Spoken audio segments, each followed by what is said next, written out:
Okay, good deal. Well, welcome everyone. For those of you who just joined, my name is Allison. I'm an operations coordinator with DigitalCrafts. You likely saw a lot of the announcements about this event from me, as well as several members of my staff. Thank you all for joining us today. This is our Q3, our Q3 alumni event. We are waiting on one more panelist, but we're just going to go ahead and jump in. When she does join, I'll have her introduce herself to all of you so you understand who she is, and then she'll continue to share her experiences. What I'm going to do, just so that everyone joining us gets to know the panelists a little bit more, is we'll just do a quick round robin. So for the panelists joining us, I'll have you share your name, first and last, as well as which class or cohort you are an alumni of. And then if you do have a job or any specific title, post Digital Crafts graduate life, you are welcome to share that as well. I know everyone here has something new that they're doing in their life. So I will toss the mic to Rayleigh, if you wouldn't mind getting started, and then you can choose if you'd like to pass it to Des or Liz. Hey, yeah, good afternoon, everybody. Like Allison said, my name is Rayleigh Rozier. I graduated from Digital Crafts in May. I was part of Joe's January full-time cohort for web development. And right now I'm working as a software engineer with Genuine Parts Company. You guys would probably be most familiar with Napa Auto Parts as their big brand. So I just started working there in July after being a TA for a little bit. Liz, you can go next. Thanks. My name is Liz Kim. I was part of the cybersecurity cohort back in April. Finished the program back on the 3rd of August of this month. Right now, I'm working as my exact title is an associate, which is basically like an entry-level consultant at Risk 360, which is a consulting firm. So that's what I've been doing. This week is my 3rd week here. And Des, if you want to go next. I'm Des. I recently graduated in June. I was part of Veronica's full-time web development cohort. Since graduation, I have been working as a TA here at DigitalCrafts. I know a lot of y'all are my students, so it's good to see y'all here. Awesome, good deal.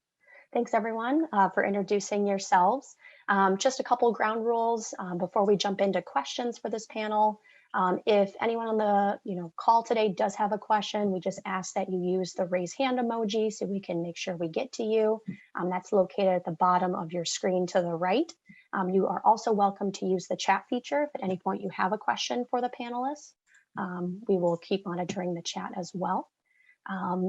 And then if you have a specific question for one of the panelists, don't hesitate to use their first name so we know who it's being directed at. So those are just a couple ground rules before we jump in. The first question that I have for the panel, and then we'll keep monitoring the chat, and if anyone else has questions, is what did you enjoy most about your bootcamp experience when you were a Digital Crafts student?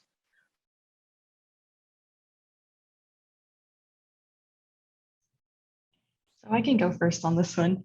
For me, my favorite part about the boot camp was definitely my instructor, Gareth. He was amazing, so supportive, a really awesome instructor, and really kept us engaged the whole class. It was 6 or 7 hours a day. He made the class super fun. And also, another part that I really enjoyed was the support system at Digital Crafts. Anytime that I needed help or needed advice on like interview, they're always there to support me. I would send them a message. They would get back to me within like 10 minutes or something. And so that was definitely my favorite part. Yeah, I think definitely piggyback on everything Liz said. I feel like Joe's a great instructor, and the admin team has been so helpful this entire time. I also really loved, we had a really collaborative working environment in our class. And I think that was maybe the most helpful thing, was that our cohort was really small. There were 4 of us, so it became very close. Not everyone had that opportunity, but I mean, all of us working together to problem solve and to strategically get somewhere. And even with our instructor too, like just having that time to really sit with a problem instead of just being given the answer, sort of working together and collaborating to sort of find a solution. That was very different than a lot of classrooms I've been in before and a lot of courses I've taken before. And I think that was so helpful in teaching me skills beyond just, what's in the curriculum. I think group projects were the most helpful for me because normally I prefer to work alone, but I'm really bad about like getting stuck in my own little island. So working in group projects, I got to see different people, like how they used techniques and implemented strategies that I just wouldn't have thought of unless I saw how someone else's mind worked. So I really liked the group project. But my instructor was awesome too. So Veronica, when you watch this, you're amazing. I love you. But group projects are my favorite. Awesome. Thanks everyone for sharing. So I'm sure everyone here on the call is either an alumni or a current student with DigitalCrafts. And as you can imagine, there's really good days in class, and then there are some days where topics are a little more difficult or grasping concepts takes a little more effort and time, and it can get frustrating at times. But then once you conquer it, you just feel like, oh, this light bulb went off and you're really proud of yourself. So I'd like to know from the panelists, what was something that you struggled with during class that in retrospect, looking back on it, you're really happy that you had gone through that hard experience because it taught you something specific? I can go first on this one. I realized that I struggled with answering questions on the spot. I'm somebody who, when you get called out, your mind goes blank. I'm not dumb. I just panic. So it helped me to realize that that was an issue in class instead of waiting until I was at an interview. Because now I know every day I work on, and a lot of our students work on interview questions. So that helps get better, recalling on the spot. But I'm really glad that I realized during the class that that was my weak point instead of when I was ready to interview. Thanks for sharing, Des. For me, so specifically in the cybersecurity class, in the beginning, I struggled a lot with kind of learning like the fundamentals, the like the kind of theoretical concepts that we had to learn, like what's a DHCP server, what's a DNS server, and things like that. And I just remember like after class studying for hours and hours, and like finally, like you were saying, Alice, when it clicked, that's when like, everything just made so much sense. And looking back, the struggle, that is growth. And that's not really something I realized in the class. But looking back, the struggling, the countless hours of studying, that is growth. And that's something that I'm really glad that I experienced. Definitely. Thanks, Liz. Yeah, I think those are both great answers. I think my biggest issue, and it was definitely the beginning, was being comfortable in not knowing something and trusting that I will eventually know it. That was harder than any one particular subject. I think we all get into this course and there's so many languages you can learn and so many different technologies. And you're like, what do I need to learn? I need to know all of this right now. And I need to just get it. Why don't I get it? Why isn't it clicking yet? Right. And I becoming comfortable knowing that, okay, I don't know all this now. There's no way I could possibly know all this now. And I still don't know everything now, but whatever I do need to learn, I'm going to learn in time. That was really hard for me to grasp because I was definitely someone who wanted to get to the end and be like, okay, but I don't understand. And it's like, it's okay if you don't understand, just sit with it and just like sit with it and practice. Even if you don't really know what you're practicing some days, just keep going through the motions, look for patterns, like look for that, and like be okay not being a master on day one. That was really tough for me for the first few weeks. Definitely. Awesome. Thank you. I've got one more bootcamp experience related question, and then I'll turn it over to the group if there are any questions from the audience. The question is, what resources did you use or recommend to practice or improve your coding outside of class? So were there any resources your instructor recommended or you found on your own that helped improve your coding or skill sets outside of class? So for me, there's like a million different resources. So I'm just gonna throw out a couple. For me, I always started with the official documentation because a lot of the times when you have a question, if you go to the official docs, it's answered there. However, if I was looking over that and it all kind of just seemed like nonsense to me, it wasn't making sense, then I would look and see if I could watch a video of someone doing it so I could practice along, or if I understood the material, but I just wasn't remembering the terminology, flashcards were great. But the biggest thing that is the most helpful thing is when you do understand what you want to do is pseudocode, just like writing out like, these are the steps that I'll take because this is what I want the end result to be. And if you take the time to write out your plan, it makes actually coding it a lot simpler, because when you're writing out like, well, if it does this, I need it to do that, then you know you're going to need to write an if else statement because you of the terminology, just writing it out. So I'd do all of those things before I'd ever start coding. Yeah, YouTube, a great resource always. We love YouTube. We love Stack Overflow, big fans. Those were definitely, my crutches, as I'm sure they all are for you as well. But I will say, honestly, the best resource I had was sitting with my fellow cohort mates and just doing stuff together. Like, honestly, that was the best study method I had, was like, okay, today in class, we made a to-do list, right?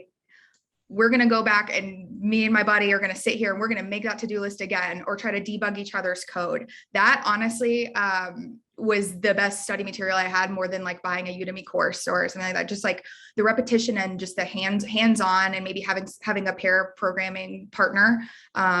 Those were definitely like my main resource. Was I would just sit on a call after class, get right back on Zoom with my friends, and we would just sit there and be like, okay, we're going to just stay here until both of ours are working and then leave. For me, it was definitely podcasts, because in cybersecurity, we didn't do any coding. So listening to podcasts like Darknet Diaries, getting into InfoSec, Hacker Factory, the SANS Internet Daily Stormcast, just listening to those and kind of like getting to know like the lingo and all the different, in cybersecurity, there's so many different acronyms. So kind of like getting familiar with the terminology that's used in cybersecurity really, really helped. And podcasts like getting into InfoSec and Hacker Factory, it was a lot. So those two podcasts are interview style, where the podcaster will interview someone that works in the cybersecurity space that previously didn't before. So getting to kind of hear how people transitioned into the cybersecurity space was immensely helpful. Awesome. Thank you all. I'm going to turn the mic over to any of our audience members joining us today. Are there any questions that you all have for Liz, Rayleigh, or Des at this time?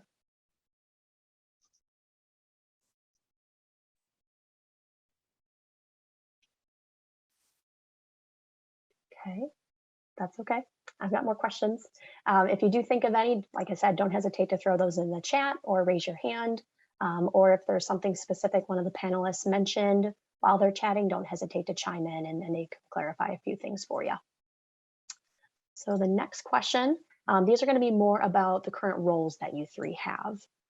So the first one is, what do you do and what does a typical day at your job look like? And I know all three of you have completely different roles, so whatever detail you feel comfortable sharing, we'd love to know more about your work and what you do. Yeah, so like I said, I'm a software engineer at Genuine Parts Company, Napa Auto Parts, same thing. And I'm working on an application right now called Pulse. It's for like inventory management, so like supply chain. People who are in charge of the supply chain use it to sort of predict what they need to order for the different stores and sort of fill out their order forms.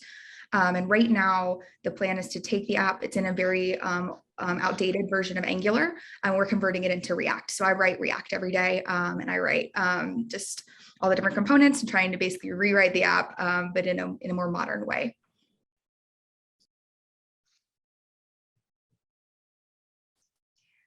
For me, so I am So I'm an entry-level consultant at Risk 360. And so Risk 360 is a consulting firm, like I said. We work with high growth tech companies, where we build, audit, or certify their cybersecurity programs. And I'm specifically on the SOC team, which stands for Systems and Organizational Controls. So my team, we do external audits. So we look at security controls of the client, see what they're doing in terms of like their data processing, and just like the security controls they have in place. And we give them feedback in the form of a report, which is called a SOC 2 report. Oh yeah, I can link those podcasts for you. Cool. Thanks, Liz. And then Des is currently a TA. Des, we'd love to hear more about what it's like to be a TA. I work directly with Des, so go right ahead. Yeah, so I'm really enjoying being a TA. This is my first cohort that I'm a TA for. Basically, I would say I spend a good majority of the time what I would call resource building, like flashcards, additional practices, taking notes, things like that. But I'd say that probably takes up 60% of the time. The rest is, trying to answer student questions and check in with everybody and just see if, see how they learn best, because everybody learns differently. So I just try and check in with everyone and see if the resources we currently have, if that's working. If not, if they prefer videos or visual aids or more flashcards or whatever. I just put that together and try and help them, because I remember going through the cohort and all of the help you can get is needed. Thank you, Des. Thanks, everyone.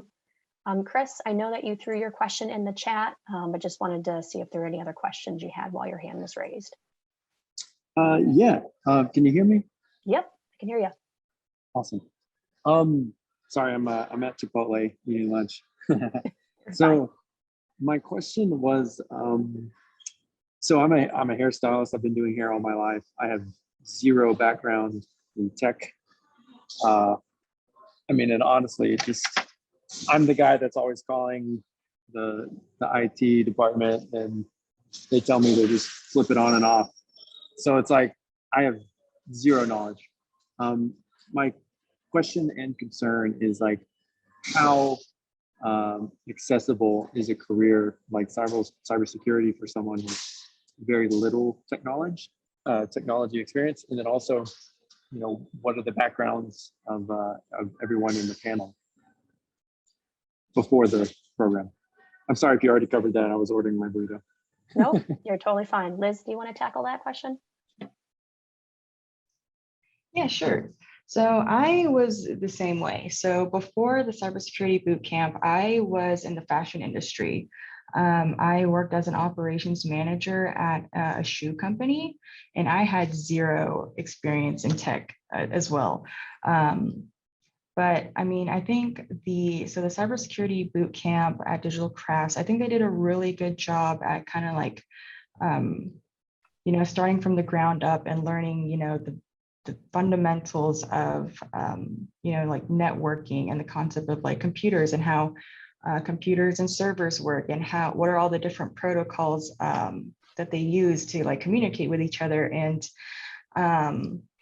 so I'm definitely, I know what you're feeling right now, but I was the same way. And I would suggest if you are interested in getting the tech field, then just to do it, because it's like the best choice that I've ever made, ever. Awesome. Thank you. Thank you. I started with the Google IT program. I think I mentioned that. And so I'm, at least getting some kind of foundation there. And so I kind of know what you say when you talk about a network, whereas before I did not. And DNS, I know what a DNS is now. But yeah, so I was thinking I'd probably do that first, and then something like a boot camp. Would you recommend that, or do you think just going straight into the boot camp would be enough? Honestly, I didn't know what a network was either when I first did the boot camp, but I think doing the IT program is a really good way to kind of like get those concepts in before you kind of go deep into those topics before the boot camp. Yeah, I think it would be a really good introduction into it. Chris, one thing I'll also mention is that, we've got a couple of alumni from the web dev as well as cybersecurity on the call with us. But we also have intro courses for all of our programs at DigitalCrafts. So if you wanted to get your feet wet in a particular program, these intro courses have particular modules built into them so that you are touching the material even before class starts. And we do ask that all of our students complete that. Not only does it allow you to touch the material well before class starts, but you're going to have that foundational, material and knowledge going into day one of class. And a lot of the material you'll be learning those first 2 weeks of class is going to be a recap of the things that you learned in that intro course. And then also students are working with each other before class starts to answer questions, bounce ideas off each other. So it is a way to like really feel out the material and if it's a good fit for you well before class starts. So I do want to put that out there as well. Awesome. Thank you very much. Yeah, is there any kind of like obligation to get that intro class? Is that like after you pay or whatever? No, good question. And we can talk more after the call today, but I can work with you to get you that intro course so you can kind of see if that's a good fit for you. And I think you mentioned cybersecurity, if I remember correctly. Right. So yeah, we can definitely chat with you more after today's event and get you that intro course. You can take a look and see if this is something you're interested in. Thank you very much. Yeah, you're welcome. Awesome. Chris, were there any other follow-up questions you had that we did not answer? For now, that's now. I'll let someone else take the floor. Awesome. And I got to eat my burrito. Okay, enjoy your burrito. Thank you. Krista, I believe you have a question. You got your hand raised. Yes, I do. So I am currently taking the UX design bootcamp. Yay! August cohort. So I have a question in regards to, I have heard some advice about building up your portfolio during class and like maybe doing looking for volunteer opportunities with not-for-profits or even applying for jobs during the course. What are you all's thoughts or advice on that?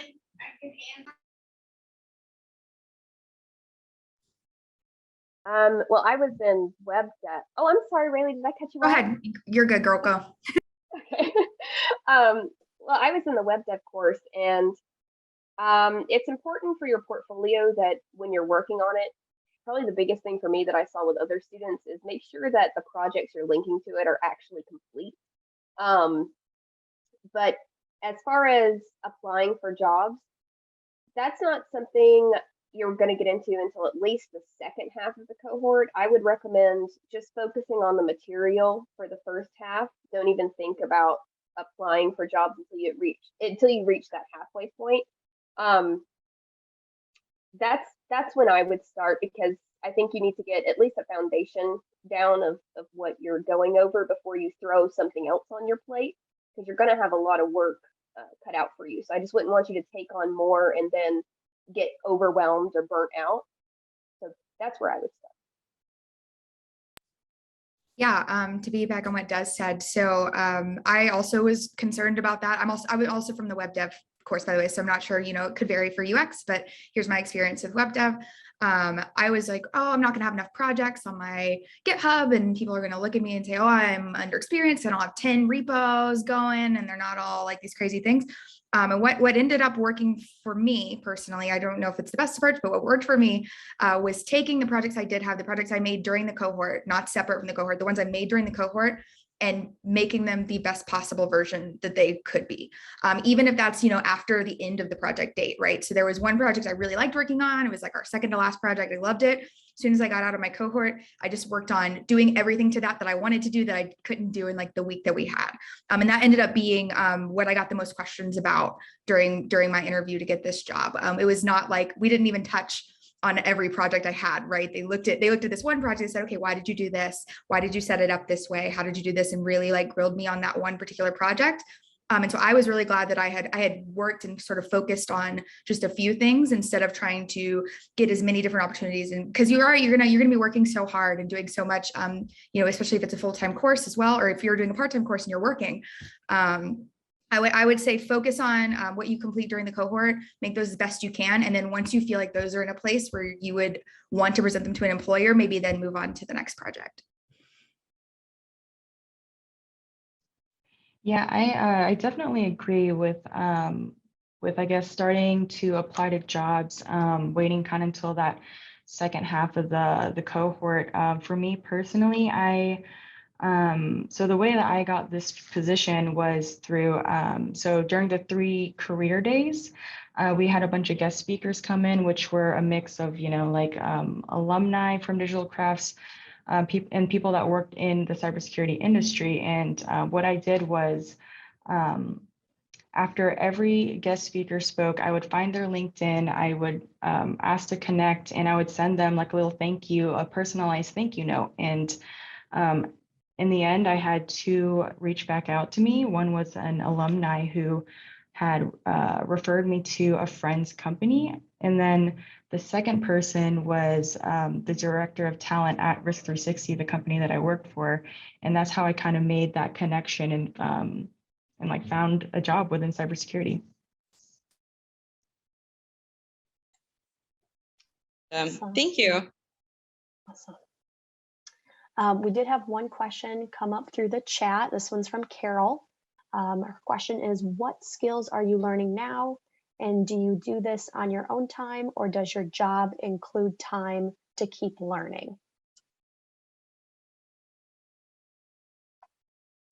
I definitely love being a TA because it gives me a lot of time to practice and keep getting better. And also being a TA for an instructor that I wasn't a part of his class. So I get to see new ways to do things that I didn't learn before. So I get, I like to code along with him and take notes that way.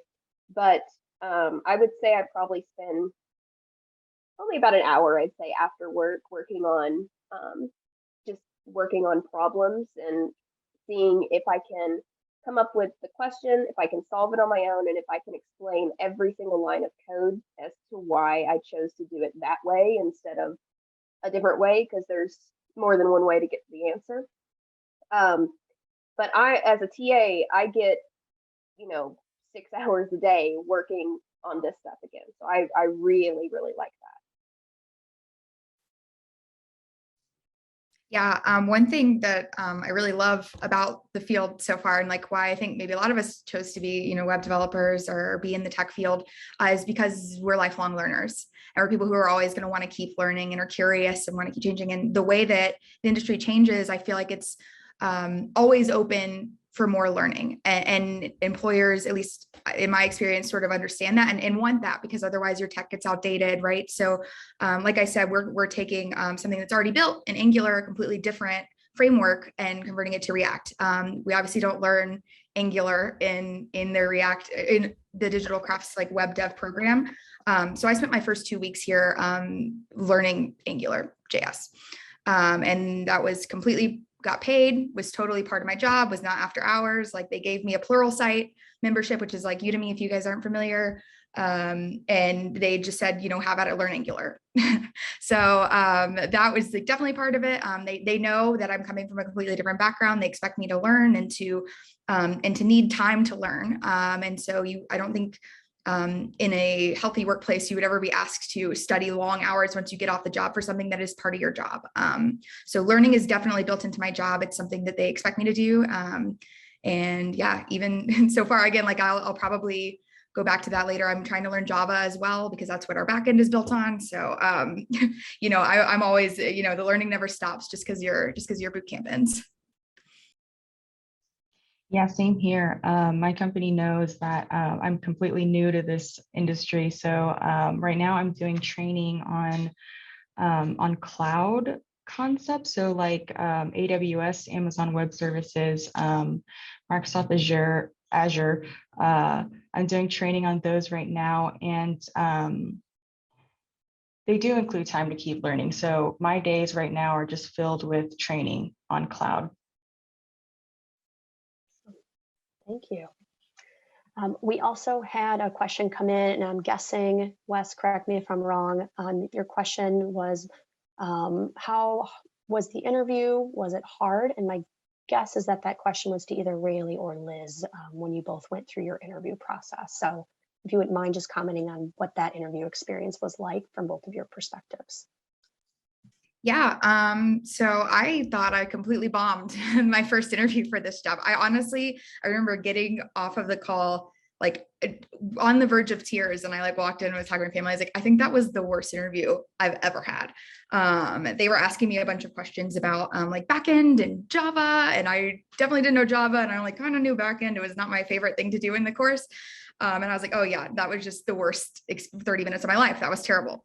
And then I got a call back, which was shocking. And that time, instead of asking me about a bunch of back-end stuff, they just sort of gave me a second chance because I don't know if they liked talking to me or just thought they're like, she could figure it out. But then they started asking me about the front end and React, and sort of like, okay, well, let's take a different avenue and like ask her questions about this. And then I was like, oh yeah, like let me just tell you about React right now. So I would say it was sort of a mixed bag for me. I definitely didn't have to solve any algorithms or anything like that. So I think in terms of that, I had sort of an easier bid, but they went right into my React project that I was talking about earlier. And they were asking me like very specific questions about specific files. And why did you use Redux here? And why did you do this? And that was difficult, but definitely something I was a lot more comfortable with than, having to whiteboard or having to solve an algorithm or something. So I think I had a pretty good go of it. That's probably the way I would want to be interviewed. My interview, so it was, there was a little bit of technical questions mixed in there, but not too technical for me. It was more like soft skills and cultural fit. So I went through 2.5-ish interviews, because the first one was kind of like just like talking with the director of talent and kind of just like having a very conversational interview. And then I had a more formal interview, and then I had to do a case study, and then a second formal interview.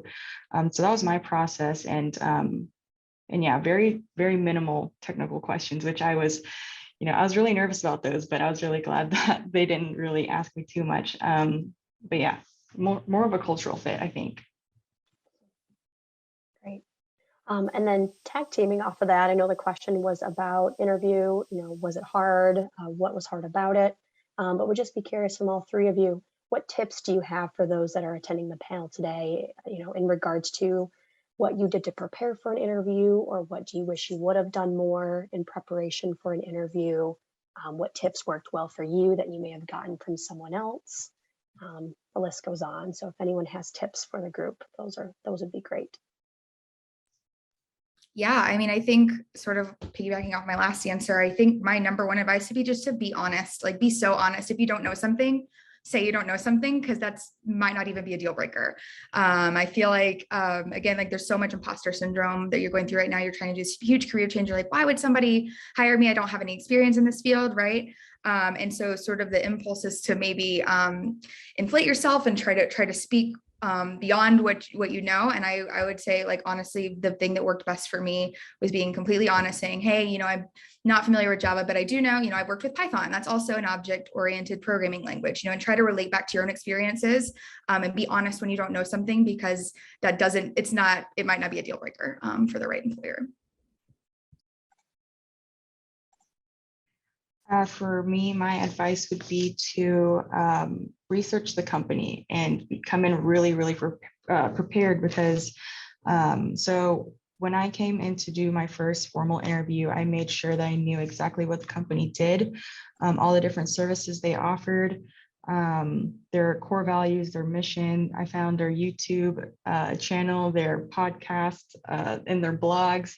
And you know, and one of my interview questions was actually how did I prepare for the interview? And I told them all that, and I think it really impressed them, because I think that should be kind of like the first step when you do secure an interview.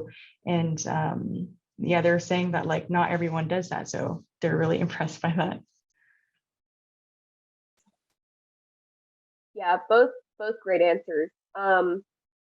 If you're going to a physical interview, like in person, which I know is more rare now with this, but if you are, make sure that you bring multiple copies of like your resume or references, because I have been in interviews in the past where they'll be like, oh yeah, let me just find your resume, and it's like, oh no, here's a copy, and like boom, you secure the job, because they know that you show up prepared. And like Liz was saying, researching the company. Now luckily I knew a little bit about DigitalCrafts because we just finished the cohort, but but for new companies, you know, go in there and they say, hey, what's our mission statement? And you're like, boom, I have it printed out right here. This is what it is.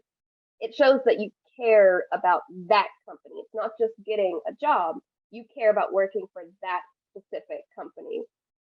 And they want you to work there just as badly as you want to work there. They have to fill that role.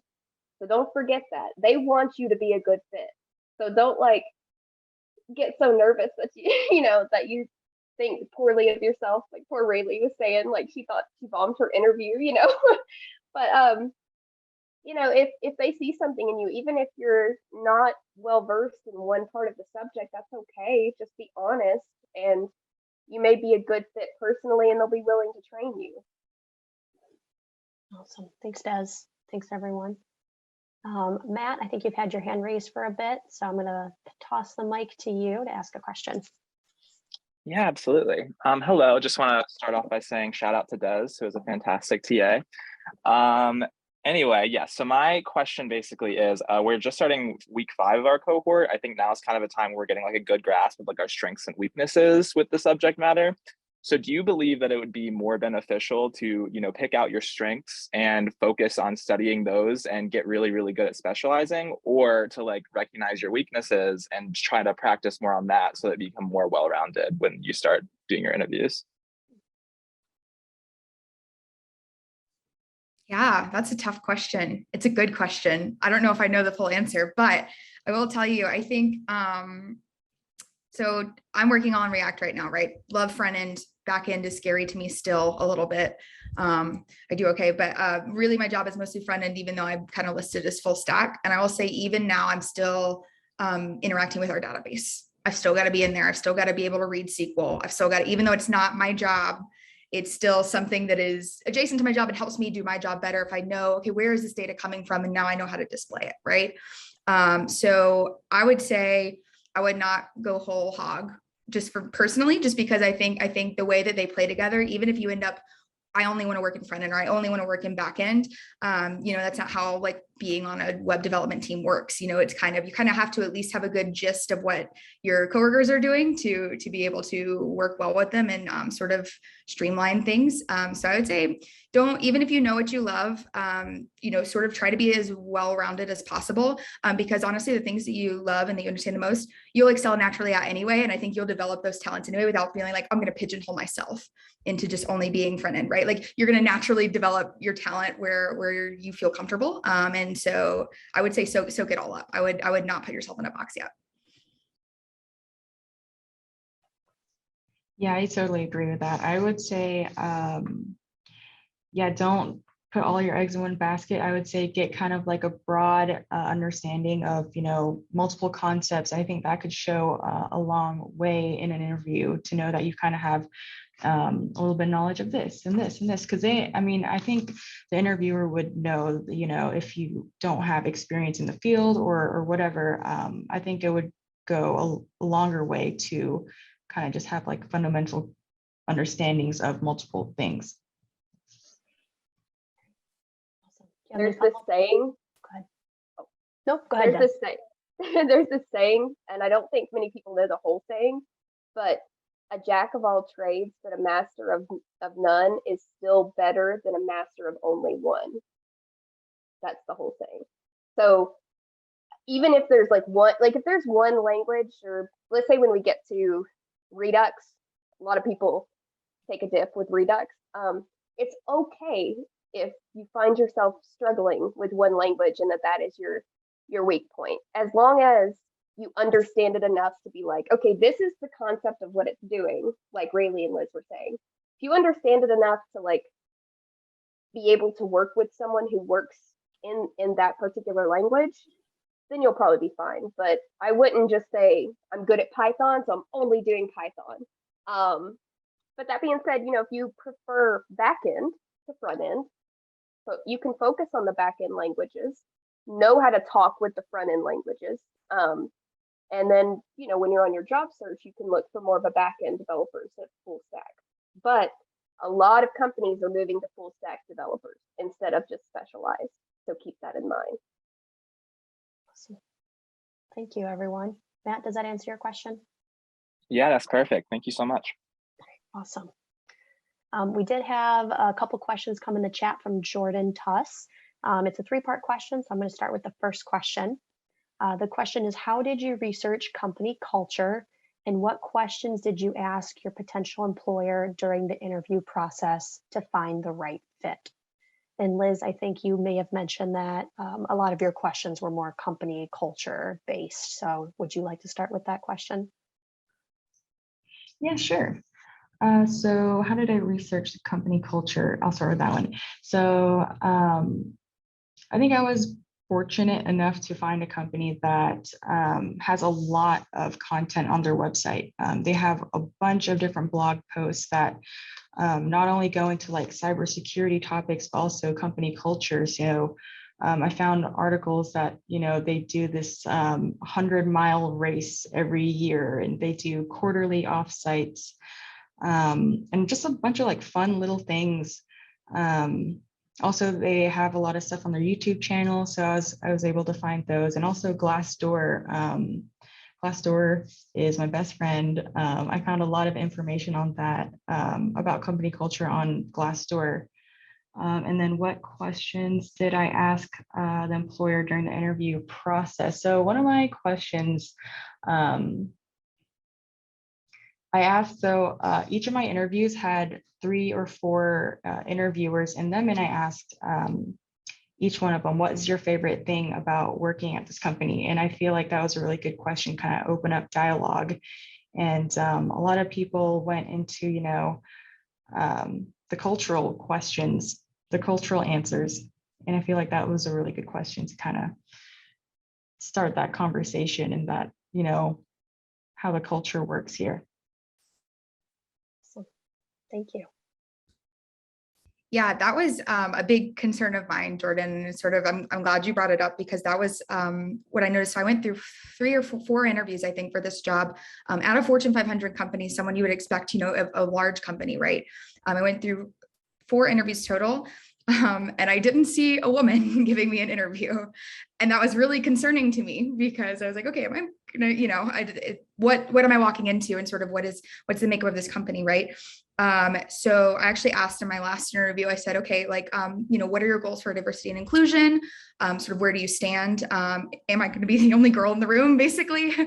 And what they said, and they were very upfront and honest with me, and I really appreciate that. And they said, you know, they had not done a great job on their tech teams of being inclusive in the past, but had set like business goals, and for the past 2 years have been increasing it. And they showed me hard data and numbers of their recruitment, and how they've included more women and more people of color in the past year since like setting those business goals. And that was really encouraging to me. And even since then, we've hired another woman to be on the team with me. So that was, yeah, definitely a big concern of mine. I know it's a concern for many women in tech, sort of like, am I going to be alone? Like, am I going to be overlooked too for opportunities, things like that? And it was very reassuring to me that even if they were not at the place that they should be with their diversity and inclusion, that was a business goal for them, and that they had been making progress on it. Awesome. And Des, do you have any thoughts on that, or you want me to move to the next question? I think Jordan's questions probably will be better answered by Liz and Rayleigh given their experience. So I'm going to let them take the lead on this one. Sounds good. The next part of Jordan's question is, as women in this industry, did you experience any extra hurdles or issues during the interview process in a male-dominated field? And Rayleigh, I know you touched on a little bit, about company culture. They showed you data, things like that. So if there's anything else you'd like to add, I'll toss the mic to you. And if not, we'll toss it to Liz. Yeah, no, I'll just say so far my experience has been great. I feel like I'm a respected member of the team. But yeah, I would definitely recommend for people who feel like they are a minority in the tech field to definitely bring that up in your interview. And it's not a point against you. And it's honestly like Des was saying earlier, like they are also trying to lure you, and you need to make sure this is a safe and inclusive environment for you. And you have every right to ask those questions during the interview, and you absolutely should. Even if you're not a minority, I think it's important for it to work in an inclusive place. I think that's definitely a valid question. Absolutely. I feel like I got really lucky with this company. So the director of talent that was a guest speaker in my cohort, and the person that I kind of connected to, she, I had her in all my interviews. I feel like she was really someone that I could talk to on a personal level, even now. And yeah, but I feel like I got really super lucky because here we do have a few females. I'm still getting to know the team, so because it's my third week, but I don't think that I've really felt any extra hurdles in the interview process. Yeah. Great, thank you. And then the last part of Jordan's question, and then I think Chris may have had their hand up, but the last question is, how did you ensure the right qualifiers of diversity, equity, inclusion for your job search? Rayleigh, it sounds like you had very specific questions for your employer when you went through the interview process. Liz, I guess, was there anything else you wanted to add to that with what you mentioned earlier?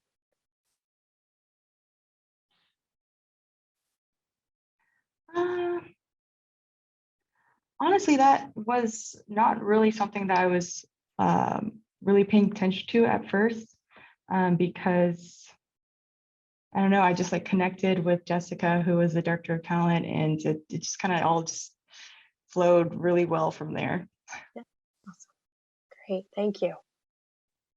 And Jordan also says thank you for answering her 3 questions. Chris, do you have a question? I know you had your hand up a little while back. I apologize, we didn't get to you yet. Yeah, hold on. I'm trying to. Told You're you. good. I don't know You're anything good. about tech. Okay. First of all, I have to dip. I have a client at 2. So just thank you for sharing all the info, everyone.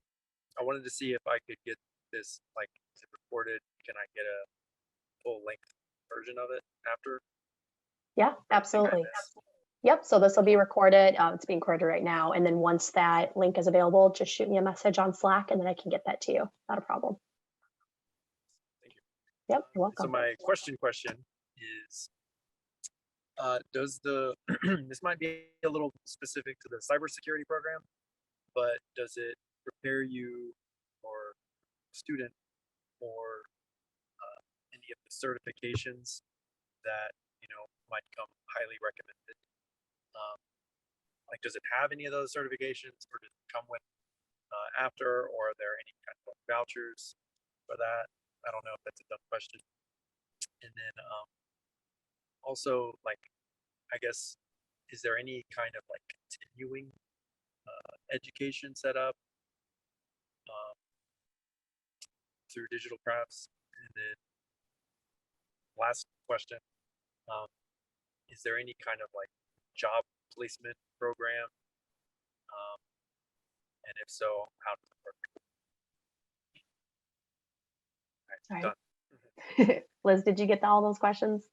Yeah, I think so. So the first question, yes. So the cybersecurity program, I believe, is it's kind of tailored to the Security Plus certification, which is a really good entry level, very beginner security certification. And I think it does a really good job of preparing. I still haven't taken it, but I think it does a really good job of preparing you to take that exam. The second question, sorry. Yep, the second one I made a note here. It was just about continuing education after the cybersecurity course. So were there any recommendations or things that you were told by your instructor that Digital Crafts offered once you completed the boot camp? Okay, yeah. After doing the Security Plus, which I think is going to be the first security certification you want to get, after that, it's kind of like an open book. It really, I think, depends on which field within cybersecurity you want to go to or which path that you want to take. I know Network Plus may be a good one if you want to get into like network security.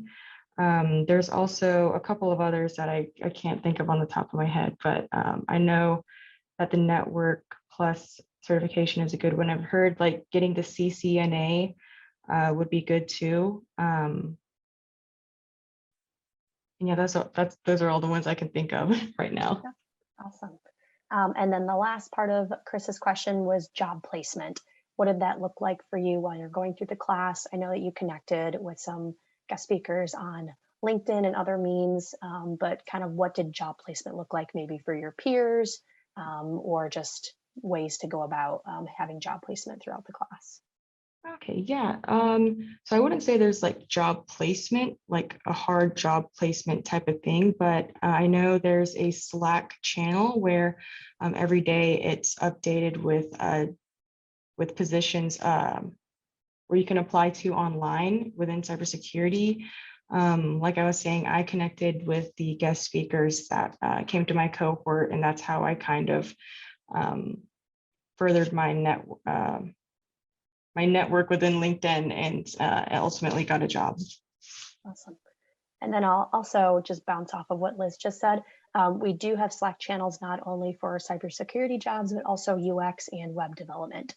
And our student success team is regularly connecting with employers to find open positions so that we can market those to all current students, as well as alumni that are part of our alumni channel. So if at any point you are looking to branch out, look at a new position, we do have those channels available. So awesome. We have time.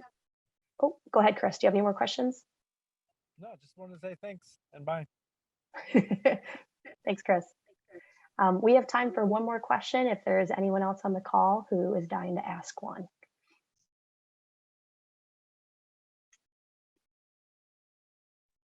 I have a question. Go for it. Just a little background. I used to be a school teacher, and I think one of the motivation for me after I complete the program is to work in the educational software or academic web development sectors. But I think question for our is that what decision made you apply for certain companies versus others? Was it more, because you want to work in that sector, or was it the impact that you want to contribute, or was it, financially, or a mixture of all that driven? Yeah, I think for me, it wasn't that I wanted to work on a specific type of software, work on a specific application. For me, it was more of like, what languages am I using, and what will my workday consist of? I knew I loved React. I knew I wanted to work in React. And so the jobs that I applied for were more geared towards front end and React, just because I knew that that's what I enjoyed the most. So yeah, I didn't have a specific industry to look at. I was just looking for companies that were looking for React developers. And then once I got in the interviews, and asking more specifically about the project and if it was something I was interested in. I think for me, it was the most important thing was, working for a company that I would genuinely enjoy being around. And I think that was one of my biggest things. And yeah. I've told you before, I wanted to be a teacher. That's something that I wanted to do. I just finished college in December, but decided to take a different path. But I really love being a TA because it lets me, do something that I really enjoy, but also get better at the coding. So one of my main reasons for becoming a TA was I wanted to not only get better, but also do something that I enjoyed, which was teaching. So that's where I picked this path. Awesome. Thank you, everyone. Again, thanks so much. Just to our panel, let's give everyone a round of applause for participating. Great job. Really proud of everybody. Again, thank you to Liz, Rayleigh, and Des for joining us today. Just stellar alumni. We're really thankful to have them on today's panel to share their experiences, the nitty gritty, what's going well in their life, challenges that they had, and just to be vulnerable with all of you. So thank you all for joining us today. Liz, Carly did put in the chat if anyone would like access to the recording from today or have any follow-up questions to things that were talked about on the call, you can always email us at operations@digitalcrafts.com. You can also hit either, Intisar, Liz, or myself on Slack, and we'll get back to you with any questions that you have. But again, thanks everyone for joining us today. I hope everyone has a great rest of your day. And as we have more details about our Q4 alumni panel, we'll be sure to share that in our alumni channel and various class channels. So again, thanks for joining us and have a great rest of your day.